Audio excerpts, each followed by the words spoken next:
بسم اللہ الرحمن الرحیم۔ السلام علیکم، ویلکم ٹو ماہم کہانی۔ پلیز ناول کو لائک کر دیجئے، اگر آپ نیو ہیں تو سبسکرائب ضرور کر دیجئے۔ چلتے ہیں ناول کی طرف۔ وہ پلٹ کر چلے ہی جانا چاہتا تھا کہ ارے سمین بی بی تو یہی ہیں۔ اچانک سے ملازمہ سمین کو دیکھ کر خوشی سے چلائی۔ اہلیار نے جھٹکے سے مڑ کر ادھر دیکھا، وہ سر پر دوپٹہ لپیٹتی ادھر سے گزر رہی تھی۔ ہائے میری سمین، تم یہی ہو؟ نیلم بے انتہا خوشی سے اپنی جگہ سے اٹھ کر اس سے لپٹ گئی۔ اہلیار منہ کھولے اسے دیکھ رہا تھا۔ مجھے کہاں جانا ہے؟ کل وہیں اسٹڈی میں سو گئی تھی، ابھی آنکھ کھلی تو روم میں جا رہی تھی۔ وہ نیلم کے محبت بھرے مظاہرے پر حیران ہوتی آہستہ سے بولی اور نیلم سے الگ بھی ہوئی۔ انکل بول رہے تھے تم اپنے بابا کے پاس چلی گئی ہو۔ نیلم مڑ کر فائق صاحب کو دیکھتی بہت حیرانی سے پوچھ رہی تھی۔ سمین کو خود سمجھ میں نہیں آیا کہ وہ ایسا کیوں بولے۔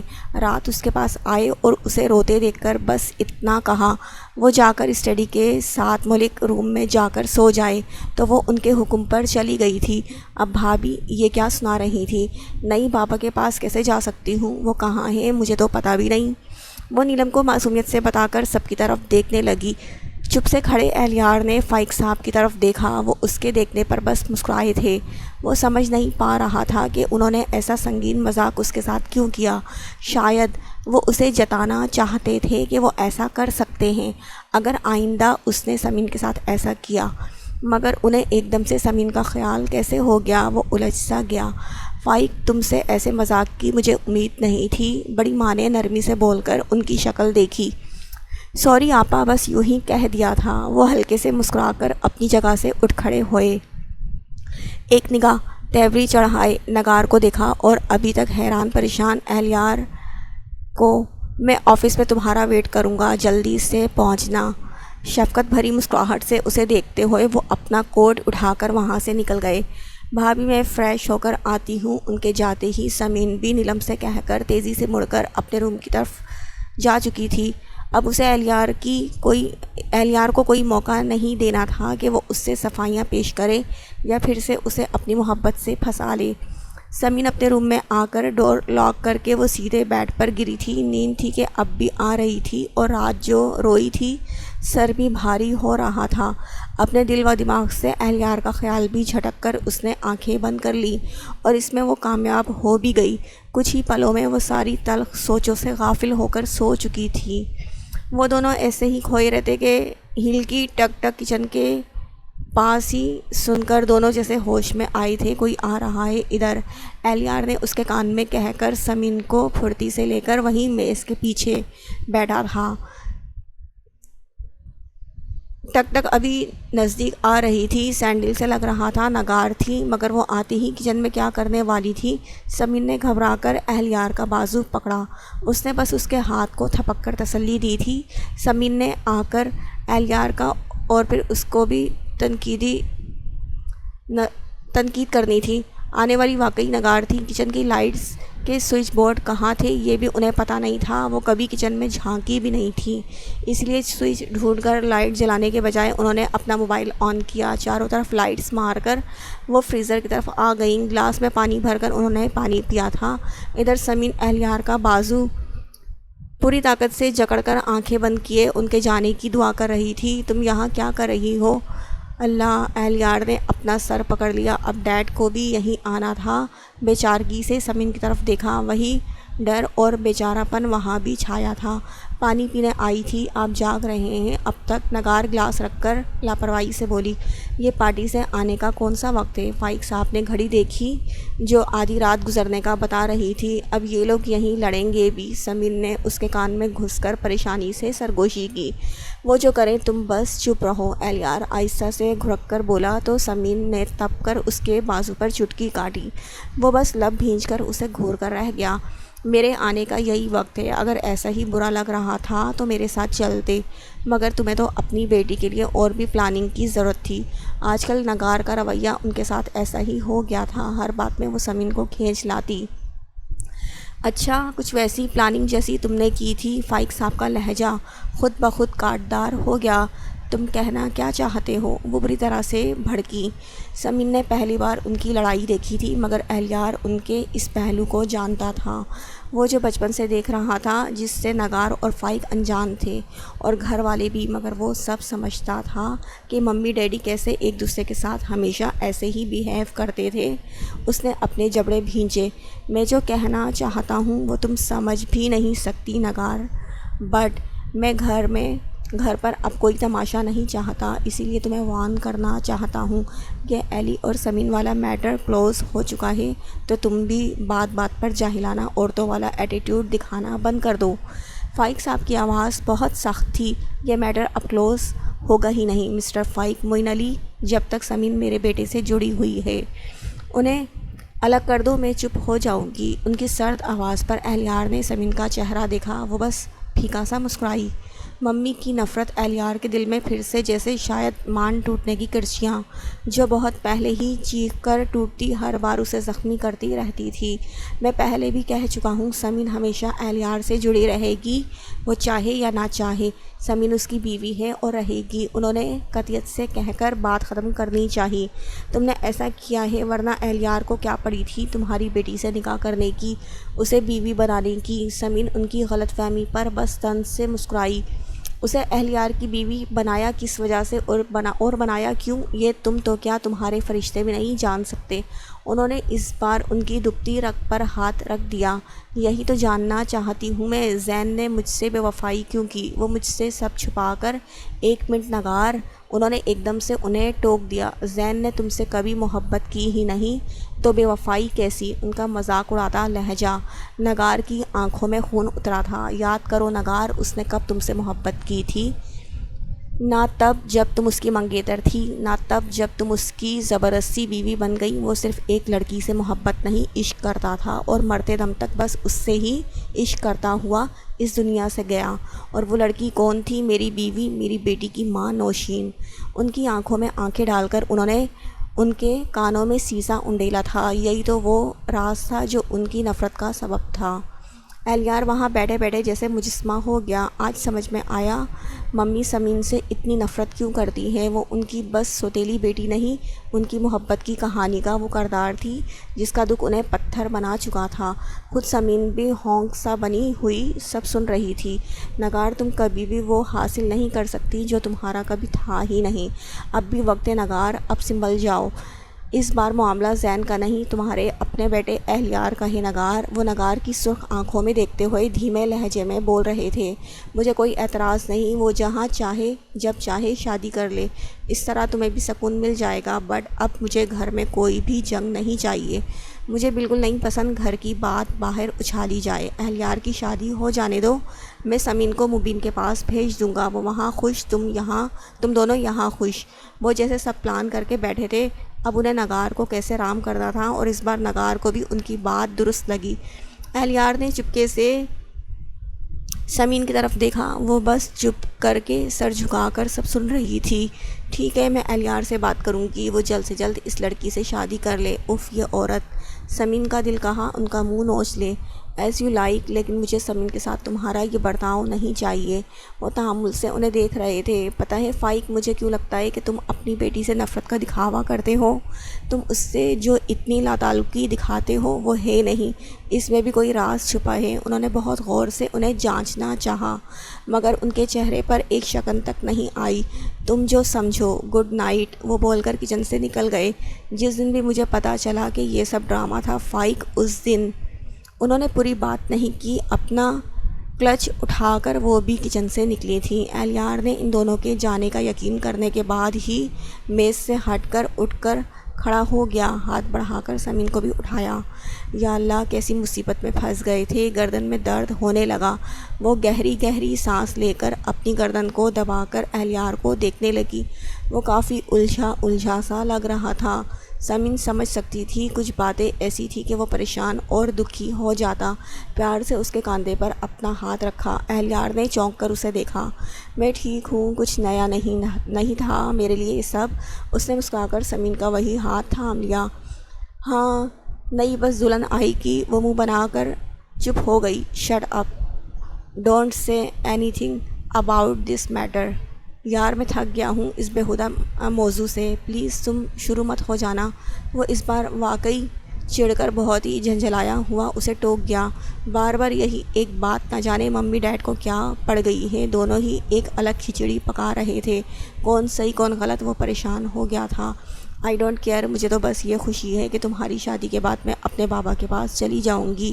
اپنے بابا کے پاس؟ وہ بہت ہی خوشی کے ساتھ سانس لے کر اسے سر سے پیر تک جلا کر جانے کے لیے مڑی تھی۔ اہلیار نے اس کی چوٹی مٹھی میں جکڑی۔ سمین اس کے ہاتھ پر ہاتھ رکھ کر مڑی۔ آئندہ سے یہ بات کی نہ تو۔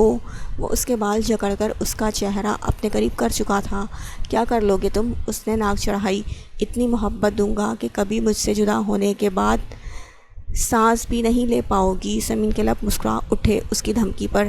تم سے جدا ہونا ہی کون چاہتا ہے؟ تم خود مجھ سے جدائی کا کھیل کھیل رہے ہو۔ اس کے شکوے پر اہلیار نے جھک کر بھرپور بوسہ اس کے لبوں کا لیا تھا اور اس کے بال چھوڑ دیے۔ ایک بار سارا کھیل ختم ہو جانے دو، پھر تو جدائی کا نام بھی نہیں ہوگا ہمارے درمیان، بس تم اور میں اور ہمارا عشق۔ وہ اس کی کمر میں ہاتھ ڈال کر اپنے قریب کر چکا تھا۔ اب چلیں ورنہ پھر کوئی نہ آ جائے۔ اہلیار کی سانسیں اب اس کے چہرے کو حدت بخش رہی تھیں۔ سمین آنکھیں بند کر کے سرگوشی میں بولی، چلو ہم دونوں بھاگ ہی جاتے ہیں یہاں سے، بہت دور، جہاں نہ ممی نہ ڈیڈ نہ کوئی اور۔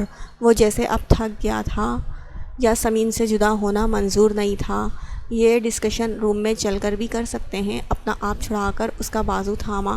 اچھا روم میں تم ثابت کرو گی کہ میں اگر ایسا چاہوں تو تم سب کچھ چھوڑ کر میرے ساتھ بھاگ چلو گی؟ اہلیار کچھ زیادہ ہی سنجیدہ تھا۔ میرا سب کچھ تو تم ہی ہو، جہاں کہو گے وہاں چلوں گی، اس میں ثابت کرنے کی کیا بات ہے؟ وہ اس کا بازو تھام کر کھینچنے لگی مگر اہلیار اپنی جگہ سے ایک انچ بھی نہیں ہلا۔ کیا ہے ایلی، چلو اب نہ۔ اسے ڈر تھا پھر کوئی آ نہ جائے۔ ثابت تو کرنا پڑے گا کہ تم بھی مجھ سے اتنا ہی پیار کرتی ہو، اتنی ہی بے قرار رہتی ہو۔ وہ اس کی آنکھوں میں دیکھتا سنجیدہ تھا۔ اچھا کیسے محبت ثابت کروں جناب عالی کے لیے؟ سمین نے اس بار اپنی کمر پر ہاتھ رکھ کر کہا اور اسے گھورا۔ بھابھی کے نسخے آزما کر اس کے آرام سے کہنے پر سمین نے بھویں سکیڑ کر پوچھا، کون سا نسخہ؟ اہلیار نے جھک کر اس کے کان میں سرگوشی کی۔ دیوانے مرو تم، یہی وہ کانوں کی لو تک سرخ ہوئی تھی۔ اہلیار کو دھکا دے کر تیزی سے کچن سے نکل کر بھاگی تو وہ بھی اس کے پیچھے پیچھے چلنے لگا۔ سمین نے مڑ کر اس کی طرف دیکھا ہی نہیں تھا کہ وہ پیچھے آ رہا ہے یا نہیں۔ اسی طرح وہ بھاگتے ہوئے اپنے روم میں آئی تھی۔ اہلیار اس کے پیچھے روم میں داخل ہوا تھا۔ روم لاک کر کے مڑ کر سمین کو دیکھا جو نگاہیں چرائے اپنی الماری کی طرف بڑھ رہی تھی۔ اہلیار نے بڑھ کر اسے گود میں اٹھا لیا۔ کیا کر رہے ہو؟ وہ اس سے نظریں بھی نہیں ملا پا رہی تھی۔ مجھے ثبوت چاہیے تمہاری محبت کا۔ سمین نے گھبرا کر اسے دیکھا۔ اہلیار کے چہرے پر لکھا تھا وہ آج کسی صورت میں ماننے والا نہیں تھا۔ اہلیار نے لا کر اسے بیڈ پر لٹا دیا، پھر وہ بھی اس کے قریب ہی لیٹا تھا۔ تمہیں آج ثابت کرنا ہے کہ سچ میں تم مجھ سے بہت محبت کرتی ہو۔ کونی کے بل ہو کر سمین کا گلابی ہوتا چہرہ اپنی گرفت میں لے کر وہ اسی سنجیدگی سے بول رہا تھا۔ اگر وہ مذاق میں کہتا تو سمین جھٹ سے انکار کر دیتی اور لڑ بھی لیتی، مگر وہ تو بالکل سنجیدہ تھا۔ ایلی میں وہ بے بسی سے اسے دیکھ رہی تھی۔ میں ایسا نہیں کر سکتی۔ وجہ؟ بھابھی سے تو خوب مشورے سنتی ہو۔ اہلیار بھویں اچکا کر سمین کا پریشان چہرہ دیکھ رہا تھا۔ مجھے شرم آتی ہے، بھابھی تو پرانی ہو گئی ہے نا، اس لیے میں تو نئی نویلی ہوں نا۔ اس کی نرالی منطق پر اہلیار نے بمشکل اپنی ہنسی دبائی۔ اس روز سے ملا کر 1 ماہ تو ہو ہی گیا ہے، اتنے میں تم پرانی ہو گئی ہو۔ اہلیار نے کہنے کے ساتھ ہی اس کا ہاتھ تھام کر اپنی شرٹ پر رکھا۔ نہیں کرو نا۔ اپنے ہاتھ کو دور رکھنے کے لیے سمین نے مٹھی بنائی۔ اہلیار نے اس کا چہرہ دیکھا۔ آئی نو تم سے ہوگا بھی نہیں، تمہیں صرف تانے مارنا آتا ہے، محبت تو کر ہی نہیں سکتی۔ سمین کا دماغ اتنا سنتے ہی الٹ گیا تھا۔ آج دکھا دیتی ہوں کتنی محبت کرتی ہوں، بہت ہی غصے سے کہہ کر اس نے اہلیار کو دھکا دیا تھا۔ اپنا دوپٹہ پھینک کر وہ بیڈ پر دونوں گھٹنے رکھ کر اس کی ٹانگوں پر بیٹھی تھی۔ ہاتھ اٹھا کر بالوں کا جوڑا بنایا۔ اہلیار آرام سے ہاتھوں کا سر کے نیچے تکیہ بنا کر اسے دیکھ رہا تھا۔ تم آنکھیں بند کرو۔ وہ جیسے جم ہی گئی۔ اوف کتنا مشکل کام تھا ایسا کرنا۔ سمین نے آنکھیں نیچی کر کے اس کی ضد پوری کرنی چاہی۔ ہٹو مل گیا مجھے ثبوت مائی لائف، وہ اس بار مسکرا کر بولا تھا۔ نہیں تم کو ابھی ثبوت چاہیے نا، دیتی ہوں۔ نہ چاہ کر بھی آواز بھرا گئی، پاگل ہو پوری، ریلی میں مذاق کر رہا تھا۔ اس کا سارا مذاق والا موڈ پیار میں تبدیل ہو گیا۔ بیٹی سمین کا ہاتھ تھام کر اسے سینے پر لگا لیا۔ یہ مذاق تھا۔ وہ سر اٹھا کر اس کے سینے پر مکہ مار کر بولی، بہت بدتمیز ہو تم۔ سمین کو بھی ہنسی آئی تھی۔ بدتمیزی کی کوئی بات نہیں، تم میری جان سے بھی پیاری بیوی ہو، بالکل جائز مطالبہ تھا میرا۔ اہلیار نے چہرہ اٹھا کر اس کے تپتے گال چومے۔ سمین کے ہونٹوں پر بس شرمیلی سی مسکراہٹ تھی۔ اہلیار نے اسے اپنے سینے میں بھینچا۔ مجھے تم سے کوئی ثبوت نہیں چاہیے، کبھی بھی نہیں۔ تمہاری محبت پر میں کبھی شک کر ہی نہیں سکتا۔ سمین مجھے معلوم ہے، یہ جو پگلی سی دیوانی سی لڑکی ہے نا، یہ صرف مجھ سے محبت کرتی ہے، بے انتہا بے پناہ محبت۔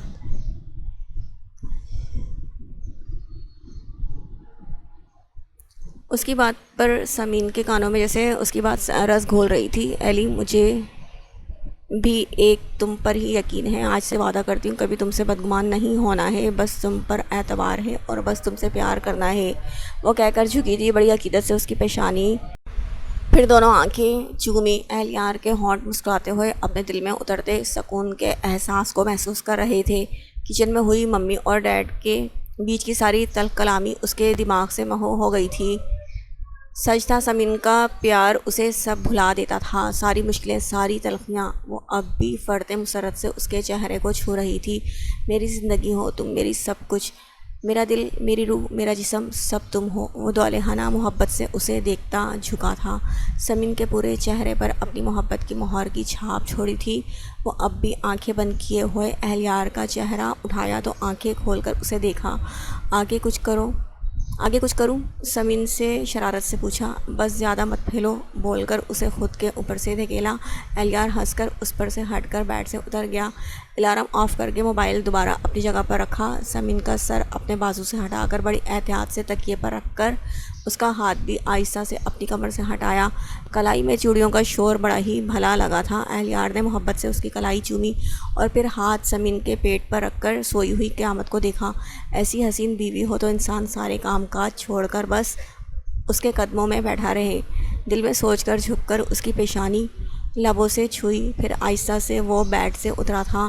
سمین پر کمفرٹر اچھی طرح سے ڈال کر اس نے اپنی شرٹ اٹھائی۔ شرٹ اٹھاتے ہوئے اس کی نگاہ سمین کے اس دوپٹے پر بھی گئی جو بیڈ کے نیچے پڑا تھا۔ رات کے سارے واقعے یاد آئے تھے، اس کا بے انتہا پیار، اس کی حرکت پہ پیار بھی آیا، ایسی محبت۔ وہ بہت ہی دالہانہ نظروں سے اسے دیکھ رہا تھا۔ ٹی شرٹ پہن کر دوپٹہ اٹھا کر اس کے پاس تکیے پر رکھ کر وہ واش روم کی طرف بڑھ گیا۔ باہر آ کر ایک بار پھر بیڈ کی طرف آیا تھا۔ دل تھا کہ بس اپنے محبوب کی طلب کر رہا تھا، مگر وقت کے اور بھی تقاضے تھے، اس لیے اپنا دل اور نظر دونوں موڑ کر وہ اس کے روم سے نکل کر اپنے روم میں چلا آیا۔ اپنا روم اسے پہلی بار خالی ویران سا لگا۔ یہ روم تو بس اب سمین کے وجود سے ہی شاد ہو سکتا تھا۔ مجھے معلوم ہے اب جب تک تم یہاں نہیں آنے والی یہ روم مجھے کاٹنے کو دوڑے گا۔ وہ بڑبڑا کر بیڈ تک آیا۔ بیڈ پر بیٹھ کر اس نے سائڈ ٹیبل کی دراز کھول کر ایک طرف کونے میں سگریٹ کا پیکٹ پڑا ہوا تھا۔ اہلیار نے پیکٹ اٹھا کر سگریٹ نکال کر منہ سے لگائی تھی۔ سگریٹ سلگا کر وہ کش لیتے ہوئے بس سمین کے بارے میں ہی سوچ رہا تھا۔ بستر سے اٹھ کر وہ ٹہلتے ہوئے اپنی بالکنی تک آیا۔ گلاس ڈور کھسکا کر وہ بالکنی میں آ کر کھڑا ہو گیا۔ ریکنگ تک آ کر اچانک اس کی نگاہ گیٹ کے اس پار نظر آتی فائق صاحب کی کار پر پڑی تھی۔ ان کے ساتھ کوئی اور بھی تھا جس سے وہ باتیں کر رہے تھے، اور جس سے وہ باتیں کر رہے تھے اس شخص کو پہچان کر اہلیار کو جھٹکا لگا تھا۔ وہ انگلیوں میں دبی سگریٹ تک پینا بھول گیا تھا۔ مبین انکل اسی شہر میں ہیں؟ شاکڈ سا وہ بڑبڑایا۔ ڈیڈ ان سے باتیں کر رہے تھے اور پھر انہوں نے ان کے ہاتھ میں کچھ دیا تھا۔ فائق صاحب کار سے اتر کر ان سے کچھ کہتے گیٹ کی طرف بڑھ گئے اور مبین صاحب کار آگے بڑھا لے گئے۔ اہلیار کو کچھ سمجھ میں نہیں آیا تھا۔ کیا انکل کہیں نہیں گئے؟ وہ اسی شہر میں ہیں۔ اگر وہ اسی شہر میں ہیں تو وہ وہیں اسی گھر میں ہی ہوں گے۔ اہلیار سب سوچتے ہوئے بالکنی سے ہٹ گیا تاکہ فائق صاحب اسے نہ دیکھ سکیں۔ اب تو انکل سے ملنا ہی پڑے گا۔ وہ پکا ارادہ کر کے سگریٹ پھینک کر سلیپر سے مسل چکا تھا۔ اندر آ کر کار کی چابیاں اٹھا کر وہ اپنے روم سے باہر نکلا تھا۔ اتنی صبح کہاں جا رہے ہو؟ بریک فاسٹ نہیں کرنا ہے کیا؟ سیڑھیوں پر ہی اس کی مدبھیڑ فائق صاحب سے ہوئی تھی۔ جی بس ایک ارجنٹ کام ہے، آ جاؤں گا تب تک۔ ان سے جلدی بتا کر وہ ان کی سائڈ سے نکل کر دھڑا دھڑ نیچے اتر گیا۔ فائق صاحب کو ان کی عجلت سمجھ میں نہیں آئی، پھر وہ اپنا سر جھٹک کر اپنے روم کی طرف بڑھ گئے تھے۔ ادھر وہ اپنی کار پورچ سے نکال کر بڑی رفتار سے گیٹ سے نکال گیا تھا۔ کار اسی طرف تیز رفتار سے دوڑا رہا تھا جدھر فائق صاحب کی کار لے کر مبین صاحب گئے تھے۔ ان کی گھر کا ایڈریس اسے کبھی بھولا ہی نہیں تھا۔ وہ تیز مگر احتیاط سے کار چلا رہا تھا۔ آخر کار اسے ڈیڈ کی کار دکھائی دے ہی گئی۔ وہ ان کا پیچھا کر رہا تھا، بہت حیرانی سے وہاں بڑھ رہا تھا۔ ادھر تو میرے ڈیڈ کا بنگلہ ہے، جو اس گھر کا نشان وہ کیسے بھول سکتا تھا؟ فائق صاحب سمجھتے تھے کہ کسی کو اس جگہ کا ایڈریس نہیں معلوم تھا، مگر اہلیار اس جگہ کو کبھی نہیں بھول سکتا تھا۔ کار گیٹ کے اندر گئی تو اس نے بھی اپنی کار گیٹ کے اندر لائی تھی۔ مبین صاحب نے چونک کر دوسری کار کو اندر آتے دیکھا تھا۔ وہ ڈور کھول کر تیزی سے اترے تھے۔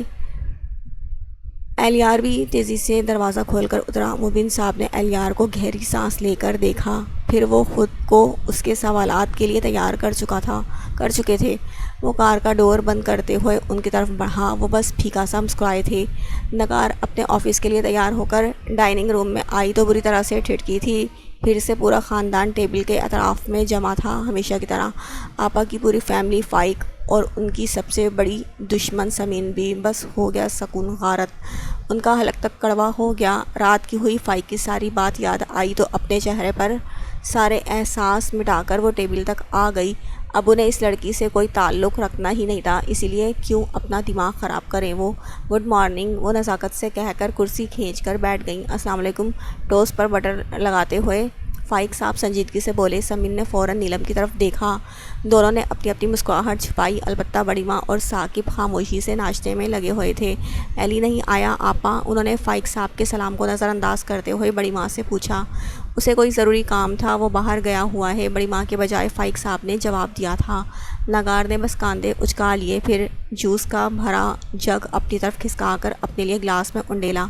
ناشتہ تو کر لیتا، ایسا کیا کام پڑ گیا کہ اٹھتے ہی چلا گیا؟ بعد میں کر لیتا کام، اب آئے گا تو آفس کی جلدی مچی رہے گی، ناشتہ بھی رہ جائے گا اس کا۔ کوئی کچھ کہے یا نہ کہے، بڑی ماں کو فکر ہوئی تھی۔ فکر تو سمین کو بھی ہو رہی تھی، مگر ابھی اسے سب کے سامنے بولنے کا کہاں حق ملا تھا۔ ٹیبل پر رکھا اپنا موبائل دیکھا، اس نے کال اور ٹیکسٹ کیا تھا۔ اہلیار کو کال کا جواب تو نہیں آیا تھا، مگر جلدی آ رہا ہوں کا میسیج موصول ہو چکا تھا۔ آپ پہلے اسے ناشتہ کروا دیجیے گا، پھر آفس بھیج دیجیے گا، جلدی نہیں ہے۔ ان کی فکر پر فائق صاحب نے دلاسے دینے والے انداز میں انہیں تسلی دی۔ ذرا اسے کال تو کرو، ثاقب کہاں ہے بچہ؟ بڑی ماں کو اتنی جلدی کہاں تسلی ہونے والی تھی۔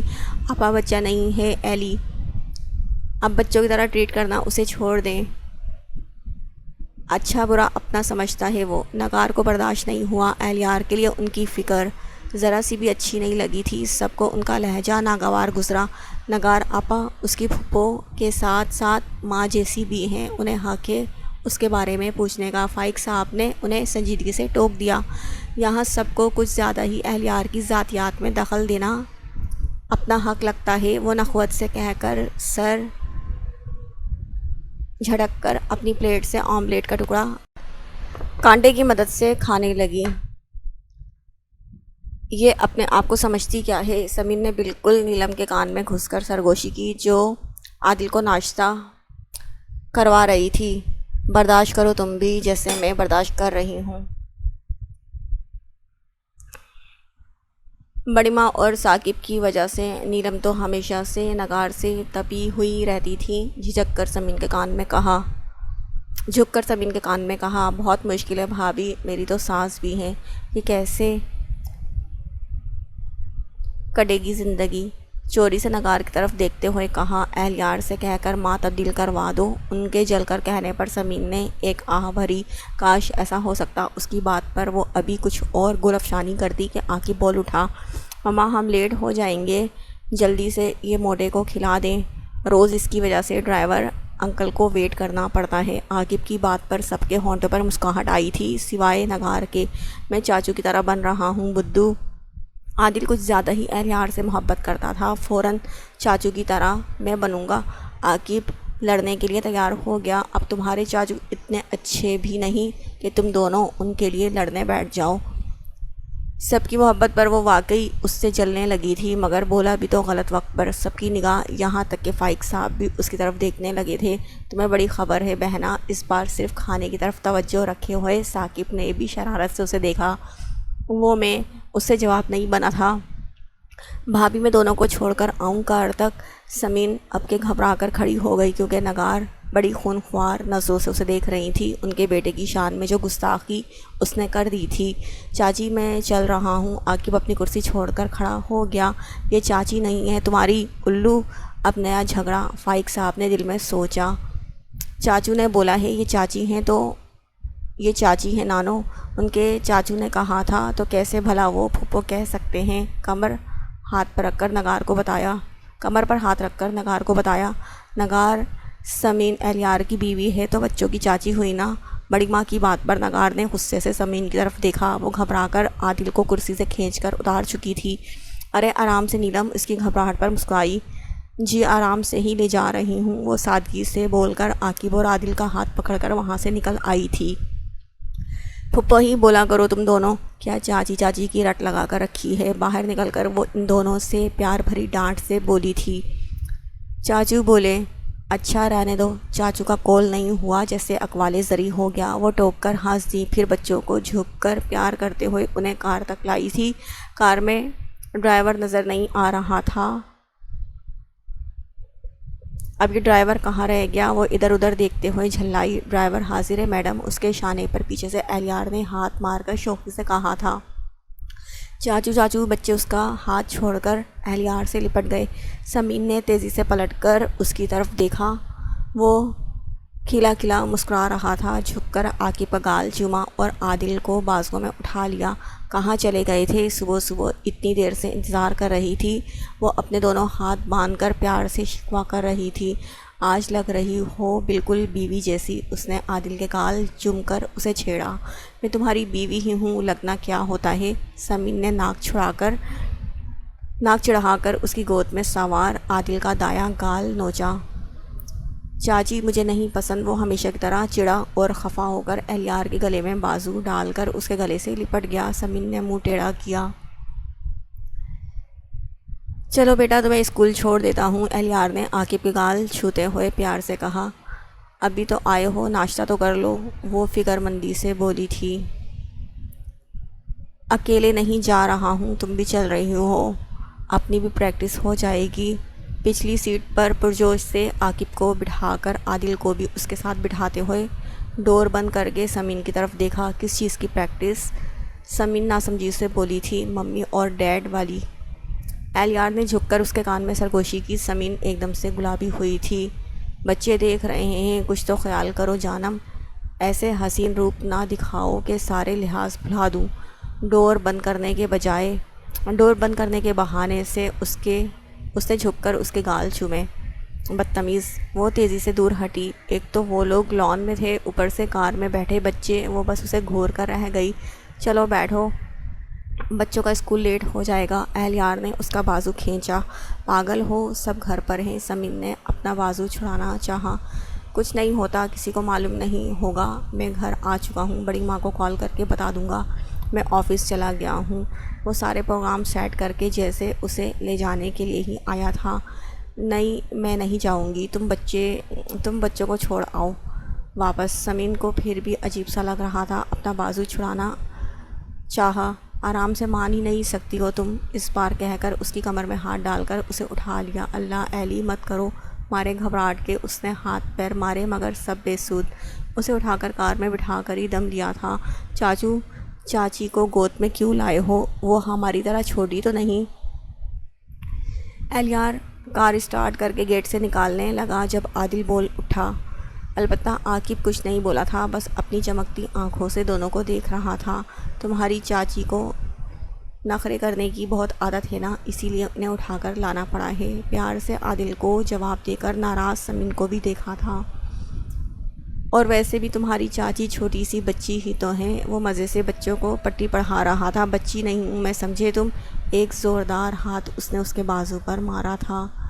چاچی بیڈ مینرز، بڑوں پر ہاتھ نہیں اٹھاتے، عاقب نے اچھا والا سبق سکھایا، تمہارے چاچو کو ہاتھ کے ساتھ لات بھی مارتے ہیں۔ اہلیار کے ہنسنے پر اسے بہت ہی غصہ آیا تھا، عاقب کو تپ کر جواب دیا تھا، بس کرو، اتنا غصہ اچھا نہیں ہوتا میری جان۔ اسٹیئرنگ سے ہاتھ ہٹا کر اس کی ناک دبائی، وہ ناک چھڑا کر پیچھے مڑ کر دیکھنے لگی۔ عاقب اور عادل اب آپس میں باتیں کر رہے تھے، تم میرے روم سے کب چلے گئے تھے، اور صبح صبح ایسا کون سا ضروری کام پڑ گیا تھا تمہیں کہ بنا کسی کو بتائے نکل گئے؟ بڑی ماں پریشان ہو رہی تھی، اب وہ ساری ناراضگی بھول کر پوچھنے لگی تھی۔ بیویوں والے سارے جراثیم ہیں حضور میں۔ اہلیار ذرا سا اس کا چہرہ دیکھ کر شوخی سے بولا، حق ہے میرا تم سے پوچھنے کا۔ گردن اکڑا کر اسے دیکھا تھا۔ آپ کے سارے حق سر آنکھوں پر اس کا ہاتھ تھام کر اپنے لبوں سے لگا لیا، انداز میں بے حد محبت بھی تھی۔ اسکول آ گیا، بچوں کو اسکول چھوڑنے گیا اہلیار۔ سمین بہت ہی دلچسپی سے کار میں بیٹھے بیٹھے ان تینوں کو دیکھ رہی تھی۔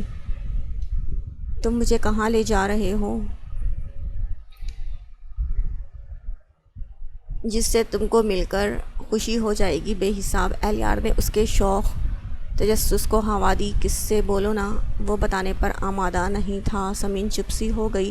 کار کسی بنگلے کے گیٹ پر رکی تو سمین نے تعجب سے اسے پوچھا، کس کا گھر ہے ایلی؟ اہلیار کے بازو پر ہاتھ مار کر پوچھا تھا، ابھی پتہ چل جائے گا۔ کار گیٹ سے اندر لے جاتے ہوئے اسے تسلی دی تھی۔ سمین بہت تعجب سے چاروں طرف دیکھ رہی تھی۔ یہ چھوٹا مگر ہری بھری بیل سے اور بے شمار پھولوں سے گھرا، خوبصورتی سے سجا یہ بنگلہ اس کے لیے بالکل اجنبی تھا۔ اہلیار ہم یہاں کیوں آئے ہیں؟ اس کا بازو تھامے ہوئے وہ ہر بار کا پوچھا سوال پھر سے پوچھ بیٹھی۔ اب تک اس نے 10ویں بار یہ پوچھا تھا۔ اندر تو چلو پہلے، اب تک کتنی بار پوچھا ہے؟